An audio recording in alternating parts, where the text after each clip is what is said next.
I'm Anita and you're watching Nightline. The top stories. Bombing of a Gaza hospital, an insane and inhumane act. Investigations under AMLA, local airline co-founder and 2 others remanded for 4 days.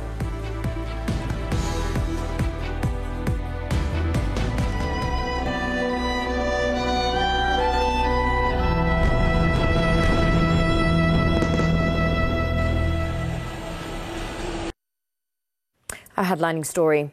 Datuk Sri Anwar Ibrahim described the bombing of a hospital in the Gaza Strip as an insane and inhumane act. While condemning the act, the Prime Minister said the crisis had gone too far and should be stopped immediately. Apapun dituduh siapapun, maknanya ini kesan dari serangan dan perang. Sebab itu kita kata sebaiknya hentikan. Ya, ini masa untuk kita redakan keadaan dan hentikan. Kalau teruskan ini mangsanya wanita, anak-anak, pesakit. Ini sudah sampai ke tahap gila dan hilang peri kemanusiaan. He was met by reporters after attending the symposium on the path towards greater prosperity for Malaysia in Putrajaya on Wednesday. Anwar also slammed the Western world over their hypocrisy over the conflict. Yang paling dikesalkan ialah negara barat yang bercakap soal hak kemanusiaan, ini rupanya ada kategori, ada manusia kelas 1, ada manusia kelas hamba. Dan ini yang kita bantah sekeras-kerasnya. The Prime Minister, who will leave for Riyadh on Thursday to attend the Gulf Cooperation Council ASEAN Summit, also said he would meet Saudi Arabia's Crown Prince and Prime Minister Mohammed bin Salman Al Saud to discuss the conflict. The Israeli bombing of the hospital in Gaza was widely condemned by the Arab world. Official statements were issued by Saudi Arabia, Qatar, Oman, Egypt, Algeria, Lebanon and Libya condemning the attack, describing it as a blatant violation of the provisions of international law and international humanitarian law. Saudi Arabia also called on the international community to cease dealing with double standards when it comes to Israeli criminal practices. Over in Jordan, King Abdullah said the bombing was a massacre and a war crime that one cannot be silent about, while Qatar described the strike as a heinous crime against defenseless civilians. Lebanon's Prime Minister Najib Mikati also denounced the global conscience that is silent about the injustice committed by the Zionist regime. The head of orthopedic surgery at Al Ahli Al Arabi Hospital in Gaza, Fadil Naim, had just finished a procedure when he heard a huge explosion and his apartment filled with people screaming for help, while another doctor who worked at the hospital said they were given no warning to evacuate. لم يكن هناك أي إنذار مسبق باستهداف المستشفى، ولكن هناك أكثر من حوالي 3000 شخص. هؤلاء شكل هذا المكان لهم ملاذا آمنا. خلال فترة عملنا في هذه المشفى دون أي سابق إنذار وحوالي الساعة 6:30 تقريبا استهدف المستشفى بقذيفة لا نعرف ما هي، ولكن عرفنا مدى نتائجها باستهدافها الأطفال الذين قطعتهم أشلاء والذين قطعتهم أجزاء. A witness, meanwhile, described the aftermath of the attack. Muhammad Al-Sawaferi said the hospital was full of dead and wounded, dismembered bodies. جنب المستشفى وديت الولد لمرتي قلت لها على الجي رجعت هذا على المستشفى اطفال صغار رايحه رجليهم بيسعقوا علي عمر قلت لهم هاي جاي ناس عفا صرت ارفع وارمي جنب الحيط برا. كيف صار الاشي فجأة؟ الناس قاعدة، اللي بيعمل شاي اللي بيعمل قهوة، الناس تطلع بعض، منطقة عاملة مستشفى. Earlier, more than 500 Palestinians were killed following an airstrike by the Zionist regime at the Al Ahli Baptist Hospital in Gaza. The blast, which was reported on the eve of US President Joe Biden's visit, was the bloodiest single incident in Gaza since Israel launched their bombing campaign. The Zionist regime, however, attempted to manipulate the incident, claiming that the bombing was the result of a misfire from Hamas, a claim strongly refuted by Palestinians. Meanwhile, amid Israel's relentless bombardment, Palestinians face a deepening humanitarian crisis, with aid still not allowed into the besieged enclave. The number of Palestinians killed in the Gaza Strip has now risen to 3,478, with more than 12,500 others left injured.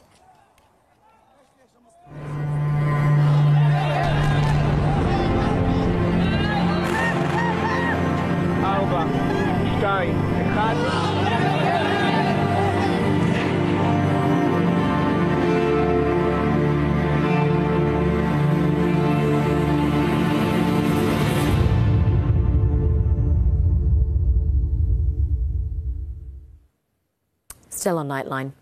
Rainfall and geological factors were the potential causes of the Batan Kali landslide that occurred last year. The Batan Kali investigation report, which was released on Wednesday, illustrated the two stages of the Batan Kali landslide incident, the first being toe rotational slide failure, followed by debris flow. According to the report released by the National Disaster Management Agency, NADMA, due to soil conditions, debris from the first landslide reached the riverside campsite, and subsequently the debris consisting of soil, rocks and trees from the first landslide mass accumulated at the toe of the slope, forming an artificial temporary dam. After 20 minutes, however, the temporary dam broke, resulting in the second landslide mass in the form of debris flow, which enveloped the whole campsite. The full report also ruled out any anthropogenic or human activity that contributed to the tragedy and said the landslide that occurred at State Route B66, Jalan Batan Kali, Genting Highlands in Hulu Selangor, was a result of 5 days of continuous heavy rainfall. The Batan Kali landslide that happened in the wee hours of December 16th last year had led to the deaths of 31 people. Gabungan Parti Sarawak, GPS, on Wednesday nominated Iskandar Turki as the coalition candidate for the Jepak by-election scheduled on November 4th. The nomination of the 54-year-old former Sarawak National Anti-Drug Agency director from Pesaka Bumiputra Bersatu, or PBB, was announced by Sarawak Premier Tan Sri Abang Johari Tun Openg in Bintulu. Oleh itu, sempat membuat saringan dengan pihak yang berwajib seperti PDRM, SPRM dan juga Jabatan Solvensi. Kita telah menerima rekod balik dan hari ini saya dengan sukacitanya mengumumkanlah calon kita dari PBB yang mewakili GPS dalam pilihan raya kecil. Beliau yang saya maksudkan ialah Encik Iskandar bin Turki. Abang Johari added Iskandar was picked after considering several aspects, including his experience and good relations with the locals in Jepak. The Jepak state seat fell vacant following the death of its assemblyman, Datuk Talib Zulkifli, on September 15th. Earlier, Perikatan Nasional had decided not to contest the by-election. Its Secretary-General, Datuk Sri Hamzah Zainuddin, said the coalition will instead focus on defending the Kemaman parliamentary seat on December 2nd.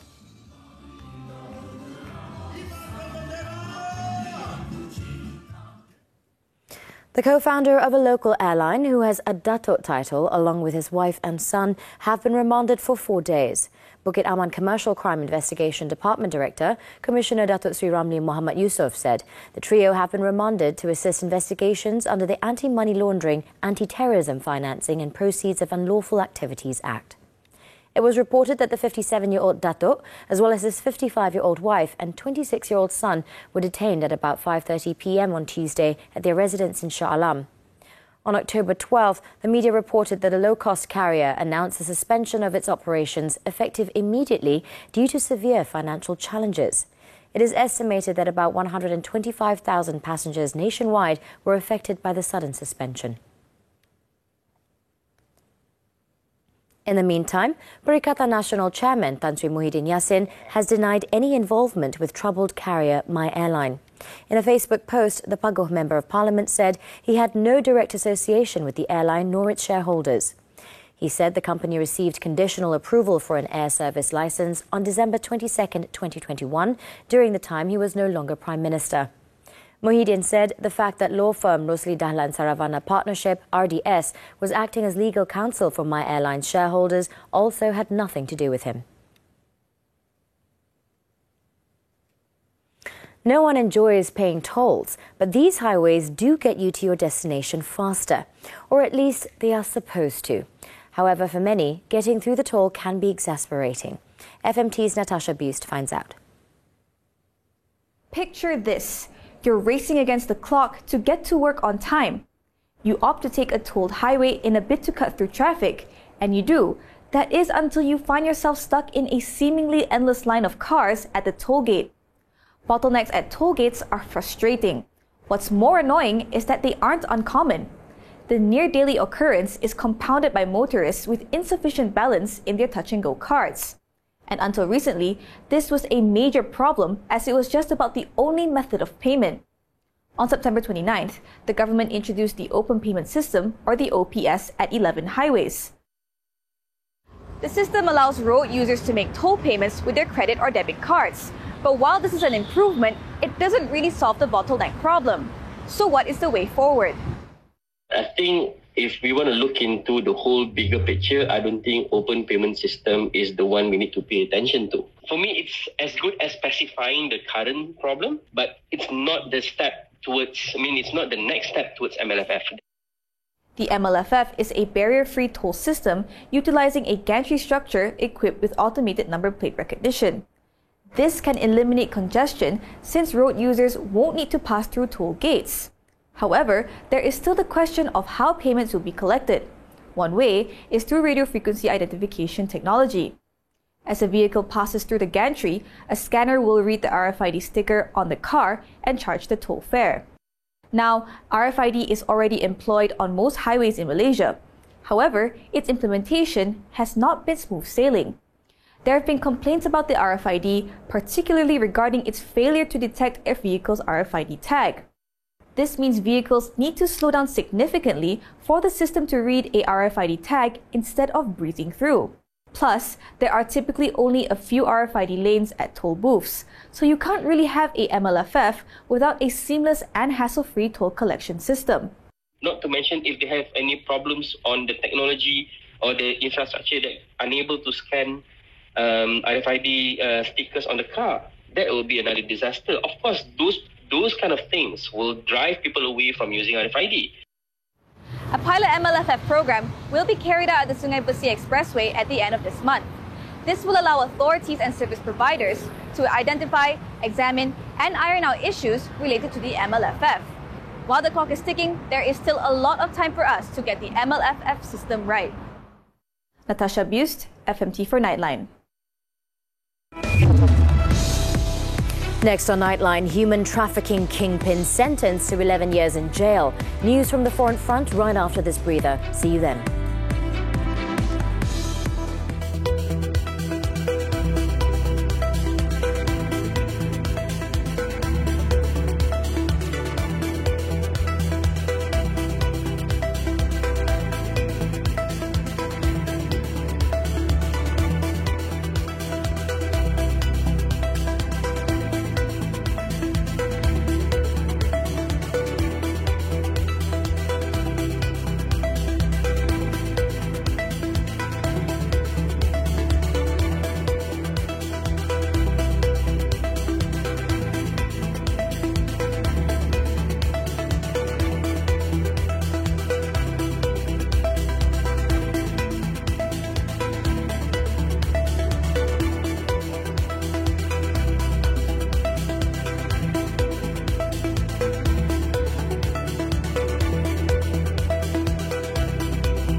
on Money Matters, unlocking the potential of the ringgit in recalibrating the economy, enhancing confidence in the stock market in the face of daunting developments, and building a ringgit-centric economy that stands tall on its own strength.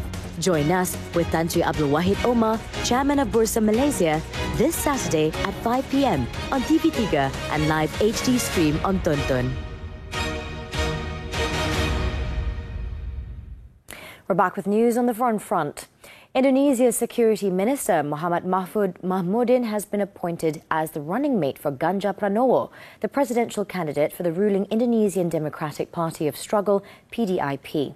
The announcement was made in Jakarta on Wednesday by PDIP chairman Megawati Soekarno Putri ahead of his official registration for the presidential polls in 2024. According to Megawati, Mahfud is the figure that they have mandated to reform the national legal system, in which the people have been waiting for a long time to secure justice.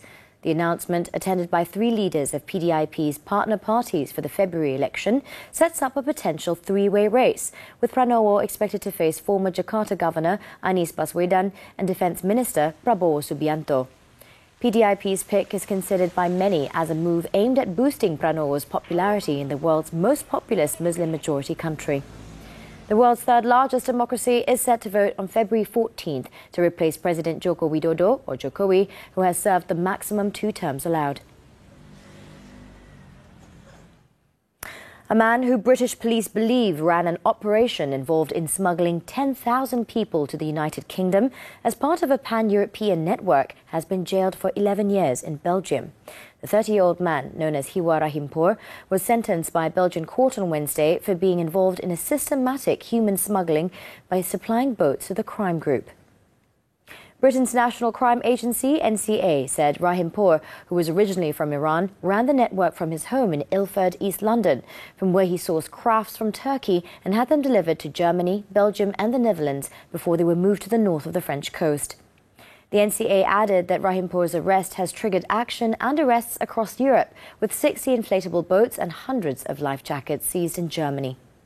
Another 19 people were also convicted of the same crime and given jail terms of between 30 months and 8 years.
We're back with sports news now. Tennis, the 2023 Japan Open. American qualifier Marcus Giron defeated second seed Norwegian Casper Ruud to move into the quarterfinals. 30-year-old Giron faced no trouble as he clinched a straight-set 6-3, 6-4 win over Ruud. With his win, Giron, ranked number 79, will face 8th-seeded Félix Auger-Aliassime in the next round. Earlier, Auger-Aliassime backed up his first-round win against Alexander Vukic with a 6-4, 6-1 triumph against Sebastian Offner.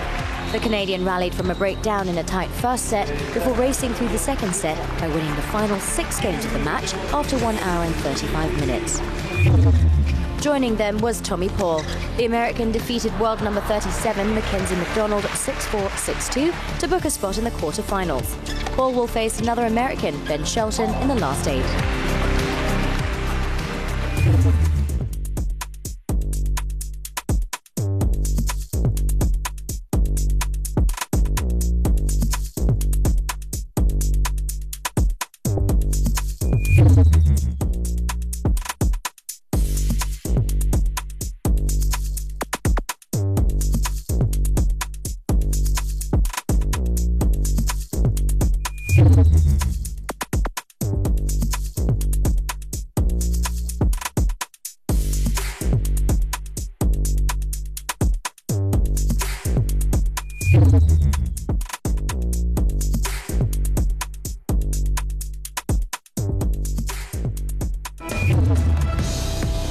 When we return, young boy hit by cars after tumbling out of moving sedan. Stay tuned.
Welcome back, still on Nightline.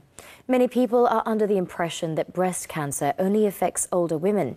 However, 2 Malaysians who were both diagnosed with this disease in their 30s are sharing their experiences in conjunction with World Breast Cancer Awareness Month.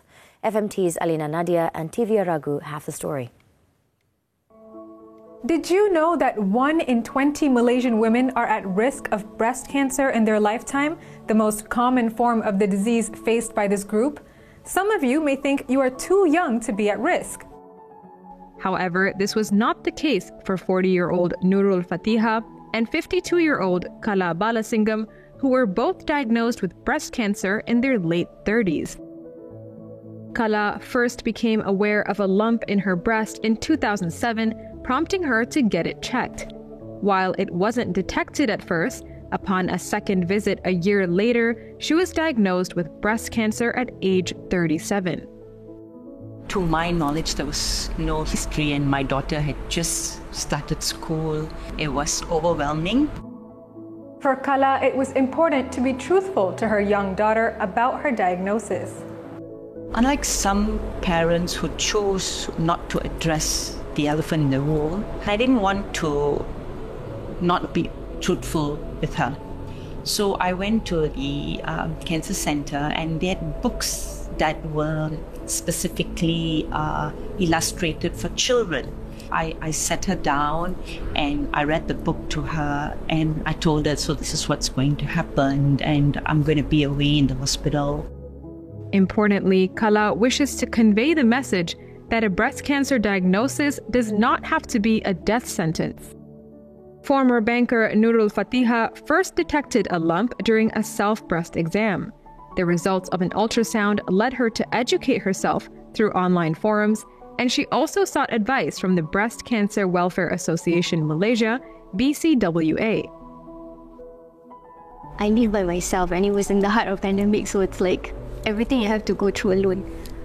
I cannot tell my parents much because my father is going through his bypass surgery, so it's the worst time to tell anybody that as well. I have a lot of questions, like what's going to happen to me? What is this journey about? Because I tak tahu apa-apa kan.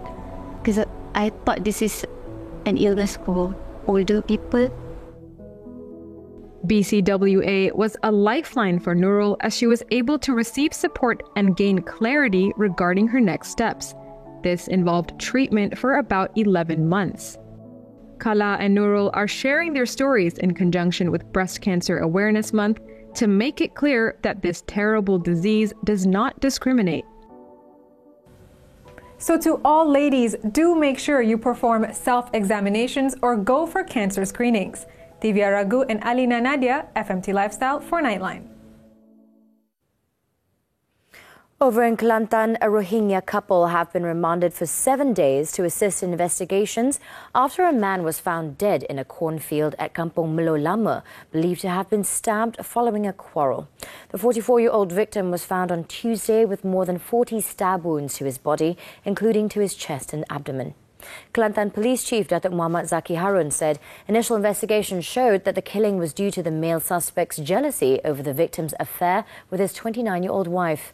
He said police also seized a knife which was used by the 30-year-old male suspect to commit the crime. The case is being investigated under Section 302 of the Penal Code.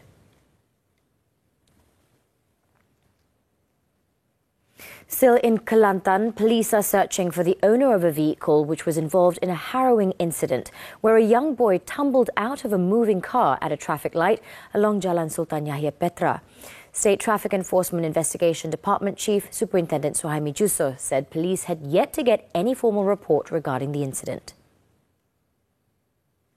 He said the incident is believed to have unfolded at about 6 p.m. on Tuesday. He urged eyewitnesses to come forward and provide assistance in their ongoing investigation.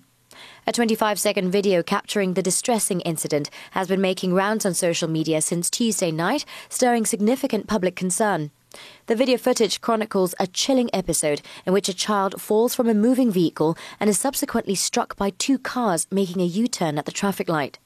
Suhaimi said the incident appeared to have been precipitated by the driver's alleged negligence in failing to secure the car's left door next to the driver's seat and not securing a seatbelt on the child properly. Law enforcement are now pursuing the case for reckless and dangerous driving.